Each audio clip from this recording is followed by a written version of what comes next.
Hi, my name is Christian Bengal, and today I will be discussing two of the most mixed up symbols in the world of design, the Caduceus staff and the Rod of Asclepius.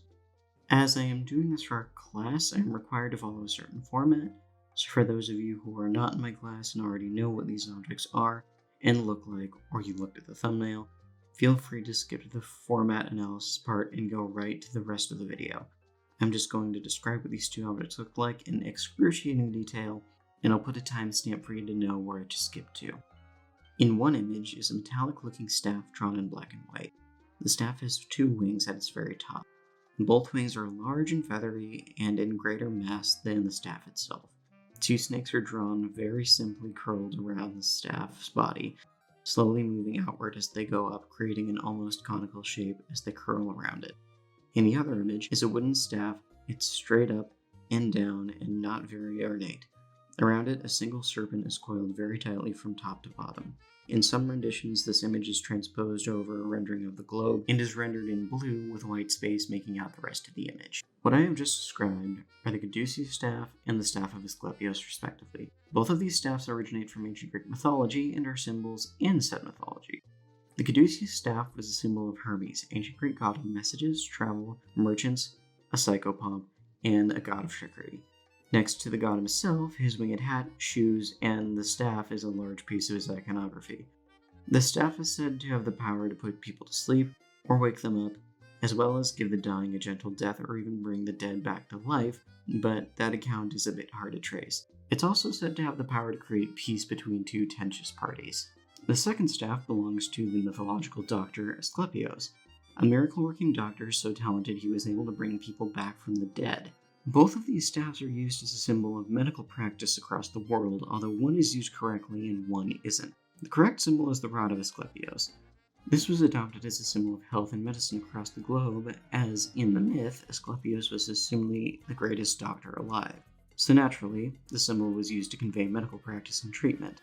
On the other hand, the Caduceus staff is constantly confused with the Rod of Asclepius, and mythologically speaking, has absolutely nothing to do with the practice of medicine. Hermes had many domains as both a Greek god and a Roman god, but medicine was absolutely not one of them. If anything, it could be associated with the opposite, as Hermes was also responsible for guiding the souls of the dead into the Greek underworld.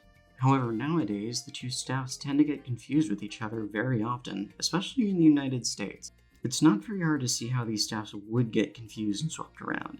They're both rods with snakes coiling around them, and while their silhouettes are completely different, the concept is still the same, especially if you cannot remember the object's name. Nowadays, even if you Google search it, you will find the wrong staff in the image sections of your search results. The Caduceus staff was an associated symbol of Hermes in the days of Hellenistic Greece. However, it wasn't necessarily his most iconic symbol. The most common symbol of Hermes were the Herms, road markers with some phallic shapes on them. To add to that, Hermes' most used symbol in the modern day is probably his winged shoes and hat. The Caduceus staff was known to the Greeks, but it wasn't quite a symbol of reverence. In fact, the staff was used by other gods. It was a holy symbol, but it was a holy symbol that belonged to more gods than just Hermes. So that covers Hermes' symbol, but what about Asclepius? Well, Asclepius was known as a mythological figure in ancient Greece. He was the son of Apollo and a mortal woman. Asclepius was taught about medicine by Apollo, but received further training from the centaur Chiron, and on top of that, finally, he discovered the secret of bringing the dead back to life from a snake, which in Greek myth were seen as figures of wisdom. On the note of that snake, Asclepius had actually beaten it to death because it had freaked him out when it had coiled itself around his walking stick. He witnessed another snake use an herb to bring that one back to life, and this part of his myth would also give him his famous staff. Asclepius did see some worship in Greek mythology, as he was a demigod. He had a cult around him devoted to medicine, so he did have some worship, though he was never as big as some of the gods like Aphrodite, Zeus, Hermes, amongst others. His worship was very niche, and it really only applied to people who were physicians. This is part of the reason he's actually not quite as well known. On the other hand, Hermes was a very widely known Greek deity who got quickly swept up by Rome, rebranded as Mercury, and worshipped throughout their empire by many of the same people who would have worshipped him in ancient Greece, being thieves, merchants, etc. So Hermes' fame spread, and therefore so did his iconography. Asclepius, on the other hand, had a wildly different interpretation from his original myth in Greek to his Roman counterpart, who was a Roman deity called Vejovis, who has none of Asclepius' iconography, and in some interpretations might be some kind of anti-Jove, but that last account is mostly speculation from certain people throughout history. None of Asclepius' iconography stayed with him and his Roman counterpart, and therefore none of it really spread. Mercury, on the other hand, kept his snake staff. His caduceus stayed with him throughout all of his interpretations in Rome, and that iconography spread. So it's much more likely that if you're looking for a snake staff symbol, you'll probably find the caduceus long before you find Asclepius, thanks to Rome. After that long-winded explanation of why one symbol is probably used more than the other, where are they used today? Most notably, the World Health Organization uses the Rod of Asclepius as part of its logo design. The symbol of the snake curling around the wooden staff imposed over the globe. It's used like this in many other countries as well. The symbol, once a sign of medicine in Hellenistic Greece, is now that for an entire world. However, there are a lot of exceptions, and most of them involve the caduceus. Due to its similar concept, it's most notably used in America as symbols for medicine. You can find it in many places, anywhere from the side of an ambulance or a hospital to the pharmacies. Despite it having nothing to do with medicine or healing, the rod has been appropriated as a symbol of such things in the US and other countries as well. The caduceus ended up getting adopted by the US Army as a symbol of health, and ended up spreading throughout many other facets of US healthcare because of that.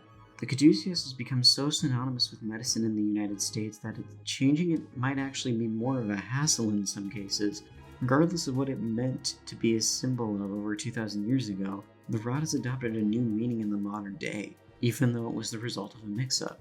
If you showed someone a picture of the symbol and asked them what it meant, the most likely answer would probably be medicine. Between the two, Asclepius' staff is the only one being used in the proper context of its original material, while the caduceus staff has adopted an almost entirely new meaning from its original. The fact that the caduceus staff could adopt a new meaning over time that's so different is a great example of how often this sort of adaptation has happened in history, except that this is an adaptation that's entirely modern and current. In mythology, symbols change all the time, and their meanings will change with them. But right now, we can see this example of that very phenomenon in the modern day by looking at these two sticks with snakes on them. On the opposite end of the spectrum, the Rod of Asclepius managing to keep the majority of its meaning despite its relative obscurity is also an interesting case to look at, as it went from being the symbol of a lesser-known Greek figure to being the symbol of the World Health Organization and medicine across the globe. Between the two, it is still the dominant one when you take the entire world into account, and not just the United States. Both of these symbols are very good case studies of how meanings can change or completely stay static for over millennia. Regardless of the caduceus' original meaning, in many parts of the US it now has a meaning and life of its own that's completely new and appropriated, whereas the Rod of Asclepius has stayed the same. It just goes to show how much or how little designs and their meanings can change over time.